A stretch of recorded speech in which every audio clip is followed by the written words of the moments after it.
What's up, Playbook 2020 people? We have gone into overtime because I know after 6 hours of small business strategy with the best of the best, you are still hungry for more. So welcome to Afterplay. This exclusive Afterplay interview features Nicole Wolfe, the head of corporate programs at fitness subscription class provider Classpass. Now, you met Classpass's VP of People Operations, Holland Spatz, at our Playbook 2020 People session on how to scale your team in turbulent times. But this time, for Afterplay, hear Nicole go deep and dish the deets on how to grow your business through strategic partnerships. Dive in with Nicole Wolfe and Trainual's Chris Ronzio. Welcome back. I'm your host, Chris Ronzio, and today, as you heard in the intro, we're talking with Nicole Wolfe. Hey, Nicole, how are you? Hey, Chris, how are you?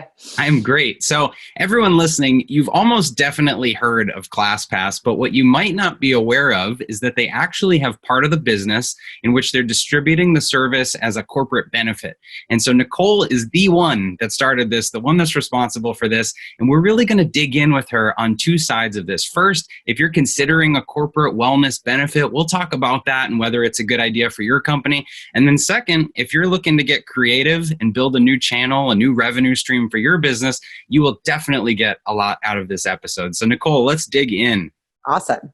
All right. So for anyone that hasn't heard of Classpass, can you give us just a brief intro? Absolutely. So Classpass is the top fitness and wellness membership. We are in 27 markets right now. I think that's growing daily. And obviously we were traditionally a curator of in-person experiences, so connecting people to fitness, wellness, gyms, etc., in their city or wherever they happen to be traveling. And in this era of COVID, we've now transitioned a lot of that to online experiences with our partners that are either via Zoom or through on-demand workouts directly in our app. We are known as a consumer brand, so I'm sure many of your listeners have heard of Classpass as maybe you've tried it, you've gone to a gym or something along those lines. But, as you mentioned, we did introduce this corporate wellness program for companies about 2 years ago. And now we have about 2,000 corporate partners on the platform working with their employees. Wow, that's incredible. Okay, so this was introduced actually pre-COVID then. It was something you were already working on. You got it. Exactly. So I just imagine like a situation room or something crazy when everything went down earlier this year. What was that conversation like? A lot of gyms closed. Did you have to really pivot the messaging, the product? What were the big changes? Yeah, I mean, on the actual consumer side and our gym and studio partners, right? First and foremost, we wanted to make sure that they came out the other side of this, alive and well. And so our first focus was we typically take a commission for any reservations we send to a studio partner. And so we froze all of our commission payouts. So we've given 100% of the revenue directly to those studios. So they're at least getting something in this time of COVID. And then we also made it really easy for them to set up online workouts. So instead of going to Barry's in person, maybe you were able to book with your Classpass credits to take an online Barry's class instead. And so it gave us that opportunity to create a revenue stream for those individual studios. And the really cool part is that you also got exposure to studios and gyms that were around the world. So maybe you're like, oh, I'll take a yoga class in London and I happen to be in New York. And so it gave you some new appreciation for other markets and what other company or other studios and partners were doing. Wow, I hadn't even considered attending a class in a different market. So that's really cool that your platform enables that. Yeah. So did the corporate side of the business then, the wellness programs, did that insulate you a bit from the consumer changes that were happening? It did, in a really interesting way. I think a lot of companies were looking for anything to try to connect their employees to each other. And so the fact that we pivoted very quickly into this online Zoom landscape of doing these online workouts really helped, create a pretty seamless process for those employers that allowed their employees to do, classes together. We did private classes for a couple companies, and similarly, they have people globally, right? They have people in Singapore, Los Angeles, New York, London, and it was a really fun experience to do, a global boot camp for their entire team around the globe. So it was a really fun sort of different experience that you probably wouldn't have been exposed to if you hadn't been in that forced to be in quarantine, working from home type of thing. And so That's really helped us. And then I think similarly, because of the way ClassPass works, is we have online and offline experiences, and our currency is this ClassPass credit. So you can use those credits to do, in-person workouts if your market happens to be back online and you're in maybe New Zealand where they're opening up again, you can easily go to a class there. But if you have employees that are based in, San Francisco, where we're not back online yet, you're still able to do your classes, via Zoom or whatever capabilities they have there. So we've really created this hybrid model for employers that makes it really easy for them to offer a range of solutions to their employees, no matter where they are. Yeah, so valuable. I know we're looking for any way to connect people with each other. And so being able to do fitness and it's just another creative way for people to get together. Absolutely. Yeah. And I think everyone's tired of the Zoom happy hours. So Definitely. So for anyone listening that's trying to build a corporate wellness program, or maybe they've considered it, is this something any size company can do, or is it something you typically see with a certain size company? Yeah. I mean, my background has been in this health wellness experience for the last 15 years or so. And I've worked with companies in, all shapes, sizes, locations, demographics, and there's absolutely no reason why a company should not be investing in this. I think first and foremost, it's expected by employees now. 91% of workers expect that your employers will have some type of a wellness program. And, ultimately they feel more supported. And this is a report done by the American Psychological Association that, if your employer has some investment in you, you're more committed to that company. And so I think first and foremost in this crazy landscape, even though there's lots of people that are, potentially being furloughed or laid off or anything along those lines, there's also a lot of momentum because people are a little concerned or maybe looking at other opportunities or whatever that may be. And so retaining that talent is really important, and wellness is a really great indicator of a company showing that they're committed to their employees. There's lots of budget options. There's lots of programs out there. So it's not like, oh, I have no budget, you can't do this. I think firstly, like your insurance companies may have something that's already included that you may not know about. But there's also programs like Classpass where we sort of have flipped the model on its head. So typically in a lot of wellness programs, you pay per eligible employee. So if you have 1,000 employees, you pay $1 per person, you pay $1,000 a month, and you pay that amount even if only one person signs up. And Classpass was really the leader in changing that model to be a per active pricing structure, and really showed that you can do the right thing for your employees and still, make money as an organization and not have to, sort of take the hit. And I think that's a really important thing, is that for a lot of these benefits, your employees want different things and different programs. Some people may be more interested in mental health or stress management or resiliency programs. Others may be really into the fitness. And so giving people and employees options to do whatever they need to do and meeting them where they're at is really important. So finding solutions that allow you to pay per active, and focus in on what you're really looking for and what your employees need is going to be really important too. Yeah, I love that, because that's your biggest concern, that you're going to buy something for the whole team and no one uses it. Even right now, we're going through our new benefits assessment and trying to figure out what did people use last year and what should we change this year. But it doesn't have to just be a perk for big companies. And I want to drive this home because people hear perks like this and they think, oh, that's just companies with huge budgets that they do all the regular benefits. And then on top of that, they layer these things. When I had my first company, it was a really small business and we didn't even have benefits you'd expect, like health insurance and things like that. But we did this little thing called Pick Your Perk, where they had like a couple $100 budget and they could get like an XM radio subscription or a magazine subscriptions. And that went such a long way for a small business.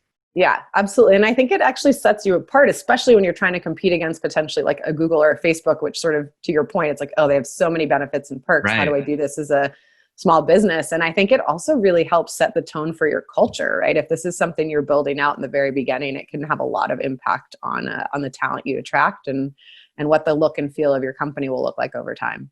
So is there a recommendation you have on how to roll something like this out? Like say someone's planning toward the end of this year to create some program. How do they establish it? How do they get everyone involved? Yeah, absolutely. I think there's, obviously anything measurable is helpful in terms of what you want to do. And so I know that the dreaded survey is always so terrifying to do, but it's really important to understand what your employees need, and starting with that level of, what would you be interested in? And maybe you as the, HR person or the head of the company want to do some research on benefits and kind of create a number of things that would be interesting for the organization to do. But, ultimately it's about assessing your company, assessing your employees, planning based on that assessment, and then engaging your employees with that plan and then measuring. So, that's sort of my golden rule is assess, plan, engage, measure when it comes to these programs. And the engagement part is frankly really challenging, right? You may have employees that say, oh yeah, I really do want to do this. And then nobody actually signs up. So figuring out ways to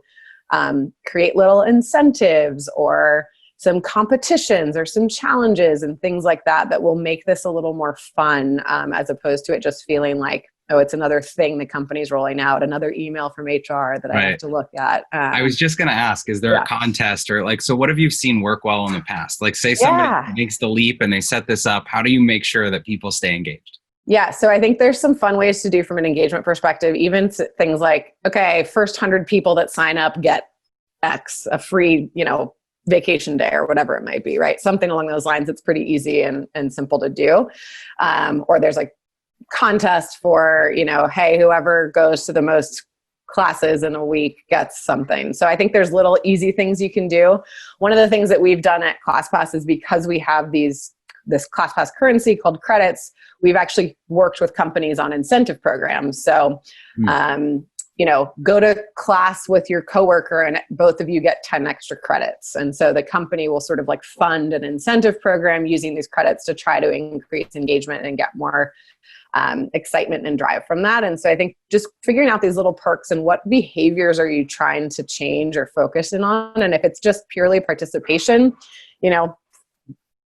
free lunch, whatever, we'll send everybody a $10, DoorDash gift card or whatever it might be to try to increase that engagement. It doesn't have to be hard, I think, is the other piece. And like the cornerstone for me, when I think about the wellness programs out there, is just keep it as simple as possible. Work with partners that are easy to do. Like the pay per active piece is making it really easy. And you know, especially as a startup, right? You have so much on your plate. You don't want to have to add to that. So making it fun, interesting, and engaging is really important. And then recruit your employees. You can guarantee you're going to have some wellness champions there that are willing to do this and are passionate about them, and let them run with the program. Give them a budget, let them drive, and as long as you're supporting it from the top and like actively participating, you're going to have people that can champion it at the bottom and get the rest of the employees going. Absolutely. Our podcast manager, Becky, actually is a certified personal trainer. So I'm sure she is subliminally trying to get this as one of our benefits. So there's always Becky's up. Yeah, get it going, Becky. I love that. And I like what you said too about the extra credits if people do it together, because if you're trying to encourage, not just individual engagement, but kind of team bonding, that's a great way to set that up. Absolutely. So, great ideas. Yep. So switching gears here, you actually created this program to establish a whole new channel of business, this B2B segment of the business. And you said it was about 2 years ago? Yeah, about that. I actually joined Classpass specifically with the intent of coming on to build this program. So it was kind of an interesting, really cool opportunity for me, frankly, where it was sort of this, I had spent my career in health wellness. I had worked for Kaiser Permanente. I worked on the consulting side. I worked for other wellness startups. And Classpass was toying in this area, sort of like, playing around, seeing what worked and what didn't work. But they didn't really have dedicated resources. And so I very much came in with the intent of like, hey, listen, we'll pay your salary for a year, but this thing may or may not actually end up working out. And it's kind of a risk in a way, but I really believed in what Classpass's product offering was. And I knew that it would work really well in a corporate wellness setting. And so it was very much a startup within a startup. My funding was I was getting paid at least and had health insurance, right? And it was, but there was no other resources available. I had no product support. I had no engineering support, no marketing support. So it was very much a build it from the ground up. It's also a lot easier to do that when you have a good brand to be able to trade off of. But a lot of it, was figuring out the process, and that's through so much trial and error. We piloted different pricing models. We piloted different rollout initiatives, what does a contract look like? How do we invoice? Like all of these things that ClassPass had never really done before because everything was done through a consumer lens. Right. And so it was really about figuring out what was going to resonate with our employer population. How do we make sure we didn't cannibalize our consumer channel, right? We wanted to open this up and get new users to try ClassPass that may not have been exposed to it previously. And ultimately it was about, figuring out, okay, so now we have this, what do we need to do to make it more compelling for our corporate entities in a way that, we hadn't done before. So it makes so much sense coming from you, though, because I've talked to fitness studios before and individual brands that try to initiate these partnerships, but they just don't have the scale to serve the whole company. Whereas you can provide this platform where employees still have some level of choice. So it makes sense that you'd be the one to come in and fill that need. How did your customers, as in, or your partners, as in the gyms, the studios, how did they perceive the launch of this program? Yeah, I think a lot of them were also pleasantly surprised and excited about it because, to your point, finding scale for corporate wellness is the top request, right? These HR teams are like, well, I have employees in 14 different cities and 12 different countries, so I really need, something that's global. And if you're a, studio in 3 cities or a gym in a handful of locations, you can't compete with that. And so I think it was a new angle and a great way for us to add value to the partnerships that we already had. And so creating that value allowed us to, as I mentioned, we did things like we're doing private classes on Zoom, but even before that, we were doing things like, oh, you want to do a boot camp in your office? We'll bring in a studio partner to come do that for you. And so creating connections across the aisle for our studio partners with these corporations was big. And a lot of the companies actually really enjoyed getting to know their local studios and their local businesses, right? Yeah. Like maybe they know the big top brands like 24 Hour Fitness or, Barry's Boot Camp or whatever it is, but maybe there's a yoga studio down the street. They had no idea it was there. And so there was great exposure on both ends that I think, the companies like to be giving back to their, general neighborhood and who's there. And then we had the partners that were getting exposed to a new set of users that they wouldn't have already been exposed to. So take yourself back to, just getting hired, early stages of the initiative. What was your initial way to attack this market? Like, how did you find the first few partners? Did you offer things for free to pilot, or just like, how did you get the ball rolling? Yeah, I mean, it's sort of interesting. Luckily, because of ClassPass's brand, we actually had quite a nice inbound funnel built up nice. That I walked into, which was great. So I had some people, but a lot of those people were our users, right? So it was your users at Edelman was actually the PR agency, was one of our very first, partners on the corporate plan. And that was based on one of the ClassPass users being really dedicated and really committing to ClassPass. And we piloted with one of their offices. And they were just a great partner. And I think so much of this as you're setting it up is just being as transparent as you can, right? That you don't have to pretend like you've been in business for 40 years, right? Just have the conversation of like, hey, listen, we're testing this thing out. Seems like your employees would be interested. Are you willing to work with us? And here's what we're thinking. Does this resonate with you? And, we were actually able to get a paid plan without even having to give it away for free to start, right? Because you asked. And if they said no, you can always pivot around that. But I think that was a big part of it, is just being transparent and like, hey, we're testing this out. It may not work, but we think it has legs. We think your demographic would like it. There's quite a few of your employees already using ClassPass. Let's figure out a way to make this work. Yeah. So I guess as a process and training company, from our standpoint, this has scaled a lot. You've now got thousands of corporate customers, right? So is every conversation customized, or do you start to develop packages? How do you make this easier for you to scale? Yeah. So, I mean, it's a great question. We've definitely figured out the scale. And, last year was really about scaling the team. We grew from 15 to 50 in basically 6 months from a sales perspective and an account management perspective. And just with that forces you into process, right? When we were a team of 15, it was very easy to just like shout across the desk of like, what's your conversation? How was that? And now we have people in London and Singapore and Missoula having conversations. And so it's a forcing function to get that process down, but it's also does a much better service for your partners, right? And getting those companies off of the ground. And so, again, going back to my initial, we did a lot of assessment, planning, engaging, and measuring ourselves, right? It's not just for the employers that are thinking about wellness. It was also in terms of what we were doing. So we piloted probably a dozen different pricing models,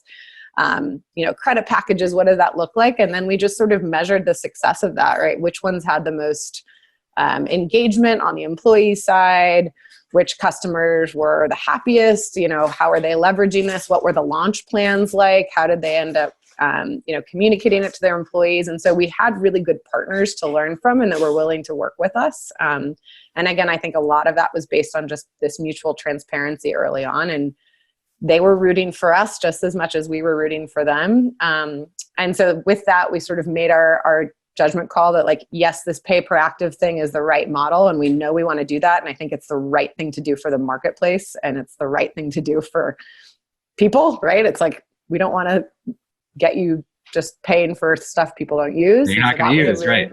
So that was a really big piece. And then what worked from a communications perspective? Were posters effective? Maybe not. Were emails effective? Maybe, right? So looking at what sort of rollout plans we did and where we got the highest engagement. And then with that, also pricing models and figuring out, hey, if a company subsidizes $20, it's actually a lot more effective than a $50 subsidy because both parties have skin in the game. So your employee is paying a little bit and the employer is paying a little bit. And so there was sort of those aha moments that we had along the way to help get us to a point where when we did grow to this huge scale, we had the sort of systems in place and the processes in place, and we're able to say, if you're an SMB, maybe this is the right thing for you versus an enterprise company or something like that. It just takes the experience. It takes doing it. And then over time, you figure out the systems or the ways to do it more efficiently. So it's incredible as a startup within a startup, like you said, to grow from 15 to 50, to grow thousands of corporate customers in just a couple years. Amazing job. If people are interested in bringing this program into their company, who do they contact? Where do they go? Yeah, you can reach out to me, nwolfe at classpass.com. Happy to reach out and connect. And then you can find more information on our website at classpass.com/corporate. Amazing. All right. Well, so much value packed into this. So if you are listening to this and you want to create your own corporate wellness program, hopefully you've gotten some tips on why there is ROI behind doing that and how it's easier than you think. And if you're looking to create a new revenue stream, and you could learn from Nicole's journey here over the last couple of years. So is there anything coming down the pipe for Classpass that you can share for people that are big fans? Yeah, I think one of our most exciting announcements this week that's coming out is that we've just signed an agreement with Exponential Fitness to be one of our exclusive partners, and we're really excited about the growth there, because not only does that really help our consumer side and we really commit, it also really drives engagement across our corporate wellness initiatives, and we get those exclusive content for our brands, or for their brands. So Cycle Bar, Row House, Club Pilates, Pure Bar, all of those great brands will be exclusively working with us on the corporate wellness side, which gives access to that great content for our users. So we're really excited about that. So exciting. Okay, well, check out Classpass. If you haven't, as a consumer, as an individual, check them out. If you're running a company, reach out to Nicole and her email address. We'll link to that in the show notes. Nicole, thank you so much for being here. Thanks so much, Chris. Appreciate it. I hope you enjoyed that after play session and all the amazing content from Playbook 2020. So what's next? Playbook 2021, of course, but stay tuned. Until then, head on over to trainual.com/playbook templates. Once you're there, create your Trainual account, and you're going to get a handful of custom curated templates preloaded right into your account, ready to customize. They'll be right there on your desk. Things like welcome to the company, job descriptions, new employee onboarding processes, and much more. But between all of the content that you got, all the amazing insights from Playbook 2020, the after play sessions, these templates, and Trainual, you should have everything you need to build your playbook for scaling up. We're here for you. If you need anything, just reach out. But I hope that you enjoyed everything so far and have some fun. Good luck in there. We'll talk soon.